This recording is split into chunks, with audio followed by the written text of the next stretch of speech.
Mobilisez votre attention. Dans cette vidéo, va vous être transmis un savoir en rapport avec la psychologie. Vous êtes libre de l'utiliser comme vous voulez. Vous êtes également libre de liker la vidéo si elle vous a plu et de vous inscrire à la chaîne pour ne pas louper les prochaines. Bon visionnage. Faire chauffer mon cerveau peut-il m'aider à maigrir? Laissez-moi vous en parler.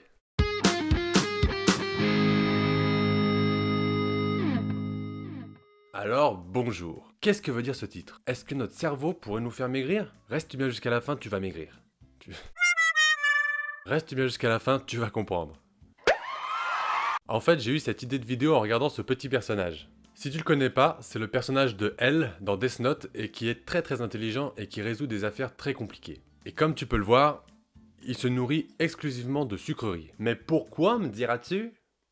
Eh bien parce qu'il prétend que son cerveau a besoin de sucre pour maintenir son activité intense et pour qu'il puisse résoudre les affaires. Alors, est-ce que c'est vrai? Est-ce que ça fonctionne? On va voir. Ce qu'il faut savoir en premier, c'est qu'en effet, ton cerveau est un grand consommateur de glucose. Et qui dit glucose, dit sucre. En fait, ton organisme entier a besoin d'une certaine quantité d'énergie journalière pour fonctionner correctement. Eh bien, ton cerveau prend 20 à 30% de cette énergie au repos. Donc, une chose est sûre, c'est que ton cerveau a besoin de sucre pour bien fonctionner. Mais ça, c'est au repos. Ça veut dire que même sans fournir un gros effort mental, ton cerveau va consommer cette énergie. T'as rien à faire. Alors, qu'est-ce qui se passe quand tu réfléchis? Quand tu augmentes ton activité cérébrale, tu augmentes le débit sanguin dans la zone concernée par ton activité. Par exemple, tu as une zone qui est réservée au langage dans ton cerveau.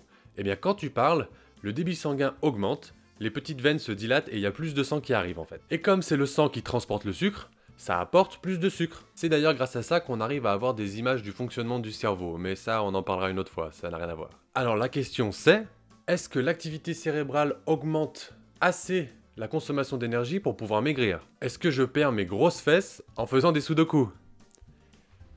Là c'était une tentative d'humour, alors si t'as pari c'est que c'était pas drôle. La réponse n'est pas si simple. Le cerveau consomme beaucoup de sucre à l'état de repos, donc quand tu ne réfléchis pas spécialement. Ce sucre lui sert à assurer des fonctions qu'il a sans que tu t'en rendes compte, comme par exemple la libération d'hormones ou bien assurer le battement de ton cœur. C'est lui qui fait ça. Ce sont des activités qui sont essentielles en fait à ta vie. C'est-à-dire que si le cerveau peut plus les faire, bah tu meurs. Tu vois, il y a des choses dans ton corps dont tu peux te passer. Si tu les as plus, tu peux continuer à vivre. Mais le cerveau, c'est la base de la base. Si t'as pas de cerveau, tu meurs. Donc il faut qu'il ait assez d'énergie pour pouvoir fonctionner correctement et que tu restes en vie. Et donc quand tu augmentes son activité en te concentrant très fort ou en faisant un exercice de maths par exemple, eh bien tu n'augmentes sa consommation de sucre que très peu. Tu ne peux donc pas consommer autant de sucre qu'en faisant un footing. Désolé. Mais je t'ai dit que la réponse n'était pas si simple, et voici pourquoi.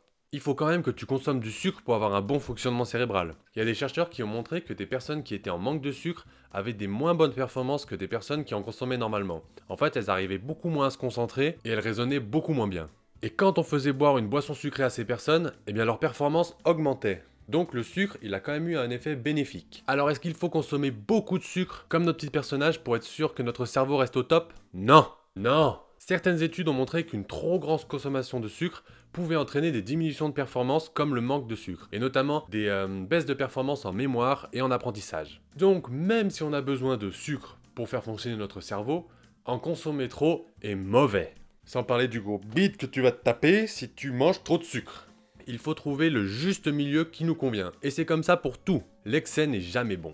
Donc ce qu'il faut que tu comprennes, c'est que l'activité cérébrale, c'est quelque chose qui répond à des règles physiologiques, c'est-à-dire un peu comme le sport. En sport, il faut s'entraîner pour avoir un bon cardio par exemple. Eh bien pour le cerveau, c'est pareil. Si tu as une bonne circulation du sang, eh bien ça va mieux fonctionner. Les nutriments, le sucre arrivera mieux à ton cerveau. Tandis que si tu as les veines un peu bouchées, tu risques d'avoir du mal. Donc en fait, tout ce qui favorise un peu la vascularisation du corps peut favoriser ton activité cérébrale. Faut pas que tu l'oublies. Mais bon, je crois pas qu'il existe encore de bons produits dopants pour l'activité cérébrale. Peut-être un jour. En tout cas, voilà, retiens bien que ton cerveau fonctionne grâce à du glucose et qu'il faut lui en apporter. Il faut pas faire de régime sans sucre ou je sais pas quoi parce que sinon ton cerveau va moins bien fonctionner. Mais qu'il faut pas trop en consommer pour pas qu'il soit englué dans tout ce sucre. Et que si tu réfléchis vraiment fort, tu vas pouvoir augmenter un petit peu la consommation de sucre, mais ça sera pas quelque chose d'énorme quoi. Mais c'est pas pour autant qu'il faut arrêter de réfléchir, hein. On va pas devenir tous cons parce que ça fait pas maigrir. Non, non. Il faut continuer à réfléchir, mais tant pis, ça fait pas vraiment maigrir, mais il faut savoir, voilà, que le cerveau a besoin de sucre. Voilà. Et ben c'est à peu près tout, je crois qu'il ne me reste plus qu'à vous dire au revoir. N'oubliez pas de liker la vidéo si elle vous a plu et de vous abonner pour ne pas louper les prochaines, il y en aura très vite des prochaines. Dites-moi dans les commentaires si les petites anecdotes sur le cerveau vous intéressent, on pourra refaire d'autres vidéos comme ça. Et moi, il ne reste plus qu'à vous laisser et à vous dire à bientôt pour de nouvelles folies. Ciao!